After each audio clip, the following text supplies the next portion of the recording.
युगाधार, युग निर्माता, युग पुरुष, अति अनुरागी, परम विरागी, बाल ब्रह्मचारी, इस भौतिक आध्यात्मिक दुखों की धधकती हुई ज्वालाओं से त्राण दिलाने वाले हमारे पूज्य गुरुदेव के चरण में अनेकानेक साष्टांग दंडवत नमन प्रणाम।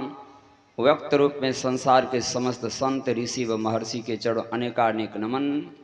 अपने निवास में विराजित परम पूज्य महर्षि युगानंद परमहंस महाराज के चरण अनेकानेक नमन। मुद मंगलमय साधु समाज, प्रमादनीय सज्जन वृंद, आदरणीय माताओं, धर्मशिला बहनों, प्यारे बच्चों, जहाँ तक आवाज़ जा रही है सबको नमन करता हूँ। देखिए 87,000 वर्ष जब भगवान शंकर तपस्या किए थे और कामदेव के द्वारा उन्हें जगाया गया और दृष्टि पड़ते ही कामदेव जल करके भस्म हो गया, उसी समय पार ब्रह्म परमात्मा प्रकट हुए थे और कहा भगवान शंकर से मांगिए, क्या मांगते हैं? कहा प्रभु आपका दर्शन दोबारा हो भाग से होता है, फिर दर्शन देने के बाद भी कहते मांगने के लिए, ठीक है मैं मांगता हूँ। हे प्रभु, कहा नाथ एक वर मांगहूँ, हरसि देहु श्रीरंग, पद सरोज अनुपायनी, भक्ति सदा सतसंग। यही भक्ति मांग के 87,000 वर्ष तपस्या करने के बाद और यह भक्ति जो हम लोग को आसानी से मिल रहा है तो सब लोग कोलाहल मचा रही। इसलिए कहा बुद्धि बड़ी, चतुराई बड़ी और सुंदरता तन में प्रगति है, मान बरो धन धाम बरो यश कीर्ति जग में प्रगति है, झूमत गजेंद्र हजार द्वार सो, इंद्र हूँ से कछु नाही घटी है, तुलसी जगदीश के भजन बिनु जैसे सुंदर नारी की नाक कटी है। इसीलिए कहा साहब के दरबार में केवल भक्ति प्यार, केवल भक्ति प्यार गुरु भक्ति महाराजी, तजा सकल पकवान खाया दासी सुध भाजी, मर्दा सबका मान शब्द घट बाजा, पलटू ऊंची जाति का मत कर तो अहंकार, साहब के दरबार में केवल भक्ति प्यार। भक्ति कैसे करेंगे? तुलसी साहब हमारे गुरुदेव हुए महर्षि मही परम जी महाराज, उनके गुरुदेव बाबा देवी साहब और उनके गुरुदेव तुलसी साहब। तुलसी साहब के एक शिष्य थे आगरा के बादशाह जयमल सिंह, पति पत्नी दीक्षा लेकर अनंत भक्ति करते थे और गुरु के आदेशानुसार जयमल सिंह का नियम था सुबह ब्रह्म मुहूर्त में 4 बजे तक वह भक्ति करते थे। कौन भक्ति? बाहरी भक्ति नहीं। तब जिसके लिए कबीर साहब कहा सुमरन से सुख होता है, सुमरन से दुख जात, कहे कबीर सुमरन करे साई माही समात। वो 4 घंटा तक परमपिता परमात्मा का सुमरण करते थे गुरु के आदेशानुसार।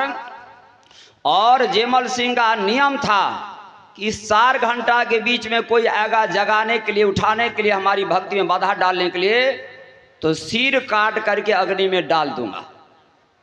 यह नियम था। नियम के पक्का थे जयमल सिंह और यह क्रियाकलाप चल रहा था। और बहुत योद्धा शासक थे, बड़ा वीर थे। चारों तरफ से राजा महाराजा चाहते थे कि किस समय यह जयमल सिंह बंदी हो जाए, किस समय में जयमल सिंह बंदी हो जाए। तो सोचने लगा तो वीर तो है, सेना भी उनके पास बहुत है, तो फिर मौका कब मिलेगा।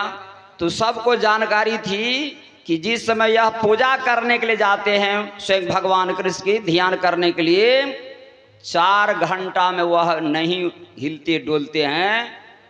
तो सब चारों तरफ से दुश्मनों जो है विचार करके और कहा जिस समय वह भक्ति करने के लिए अंदर प्रवेश करते हैं सुमरण करने के लिए, उसी समय आक्रमण कर दो। और ऐसा ही विचार किया। जिस समय में जयमल सिंह अपने निवास से गए मंदिर में भक्ति आराधना करने के लिए उस परमपिता परमात्मा भगवान कृष्ण का, चारों तरफ से सेनाओं जो है राय दरबार को घेर लिया। और घेरने के बाद सेना सदी धजी हुई थी। अब सिपाहियों ने कहा, मंत्रियों ने कहा कि अब क्या होगा। वहां तो राजा का आदेश है कि जो जाएगा भक्ति में बाधा डालने के लिए सिर काट करके आग में डाल दूंगा। तो जब तक राजा का आदेश नहीं होगा तब तक हम लोग दुश्मनों के साथ युद्ध कैसे करेंगे? युद्ध कैसे करेंगे? कोई तैयार नहीं। कहा कौन जाएगा अपना सिर कलम कराने के लिए? तो राजमाता ने कहा अच्छा ठीक है तुम लोग मत जाओ, मैं ही जाती हूँ, मैं ही जाती हूँ। संयोग से राजमाता आ गई। कहा बेटा बेटा तुम यहाँ भक्ति में लीन हो और चारों तरफ से दुश्मनों सेना के साथ आक्रमण कर दिया है।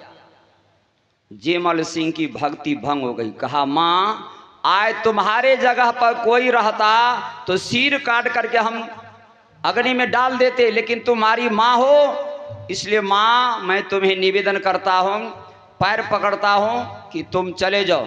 कहा बेटा वह दुश्मनों तो घर में राज दरबार के अंदर घुस जाएगा, हमारी बहू बेटी की प्रतिष्ठा हनन हो जाएगी, तुम क्या करोगे भक्ति करके। कहा वह सर्वशक्तिमान है, जिनकी हम भक्ति करते हैं वह क्या निरर्थक है, वह क्या कमजोर है, सर्वशक्तिमान है, इसलिए मैं नहीं जाऊंगा। माँ तुम चले जाओ, तुम चले जाओ। लाचार होकर के माँ लौट करके आ गई। और जब माँ आ जाती है तो सब मंत्रियों से कहा, सेनाओं से कहा छोड़ दो, अब जो होने का होगा देखा जाएगा। 4 घंटे के बाद जब निकलेगा तब देखा जाएगा। और ठीक जेमल सिंह 4 घंटा तक एक पल जो है उस परमपिता परमात्मा से सूरत नहीं हटाए। बिल्कुल वह जो है सुमरण करते थे। 4 घंटा जब भक्ति पूरी हो गई, पूरी होने के बाद जब बाहर आते हैं मंदिर से और राज के बाहर आते हैं देखने के लिए, तो देखते हैं चारों तरफ से सेना और वह जो दुश्मन उनके बादशाह थे वे सब लोग मूर्छित पड़ा हुआ है और सब लोग लोहा लहान मूर्छित पड़ा हुआ है। जब देखा जेमल सिंह की सारी सिपाहियों के साथ सेनाओं के साथ और यह मेरे साथ जो आक्रमण करने वाला बादशाह दुश्मन था वह भी मूर्छित पड़ा हुआ लोहा लहान है। कहा आदेश किया कि सबके मुंह पर पहले पानी छिड़को, होश में लाओ।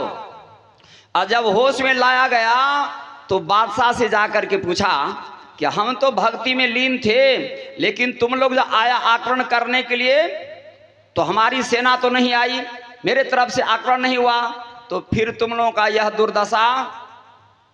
कहा हे राजन, जब मैंने आया था सेनाओं के साथ हमला करने के लिए उस समय मैंने देखा कि एक योद्धा आ गए। कहा वह कौन योद्धा था। कहा श्यामल रंग का है और हाथ में बांसुरी लिए, और वह जब बांसुरी बजाने लगे मैं और हमारी सारी सेना मूर्छित हो गई। भक्ति ऐसी है, इसीलिए कहा भक्ति स्वतंत्र सकल सुखानी या बिनु सत्संगनम पावही प्राणी, राम कथा के तेज अधिकारी या जिनके सत्संगति प्यारी। इसीलिए वह भक्ति जो संत की करते हैं, संत वह शक्ति सामर्थ्य है कि असंभव काम को भी संभव करता है। जैसे स्वयं एक लड़की के विवाह को मात्र 6 रोज हुआ था और विवाह की दूसरी सुंदरी भी नहीं पहनी थी, और 6ठा दिन ही उनका पति स्वर्गवास हो गया। और उस समय सती प्रथा चलता था। सारे परिवार के लोग, समाज के लोग उस लाश को लेकर के श्मशान घाट चले गए, चिता पर दे करके लकड़ी दे करके तैयार किए, और सब लोग इंतजार कर रहा था कि उनकी पत्नी आएगी तब तो एक साथ जो है चिता में दे करके अग्नि प्रज्वलित करेंगे। और यह बेचारी 16 श्रृंगार में सज करके जा रही थी, रो रही थी, बिलख रही थी। उसी समय में स्वामी समर्थ रामदास जी महाराज आ रहे थे। संजोग जैसे नजदीक में आते हैं तो संभल करके जब गई प्रणाम करने के लिए, ये तो थी विधवा लेकिन बेस था सदवा, जैसे चढ़ पर सिर रखती है समर्थ रामदास जी महाराज समझ गए इनके पति के ऊपर कोई विपत्ति आ गया है। इसलिए मौज में कहा अष्टापुत्र सुहागवती भवा, अष्टापुत्र सुहागवती भवा, जैसे आशीर्वाद करते हैं। वह लड़की सिर उठा करके देखते, कहा बाबा आपकी वचन तो झूठी हो जाएगी, वाणी वापस ले। कहा क्यों। कहा देख रहे हैं ये चिता जो है मेरे पतिदेव का है, स्वर्गवास हो गया, और आप अष्टापुत्र सुहागवती होने का आशीर्वाद करते हैं। कहा बेटी चिंता मत कर। आगे आगे समर्थ रामदास जी महाराज, पीछे से वह बेचारी वहां गई, और जैसे जल छिड़कते हैं वह लड़का उठ करके बैठता है और 8 पुत्र की माता बन गई। बोलिए श्री सद्गुरु महाराज की।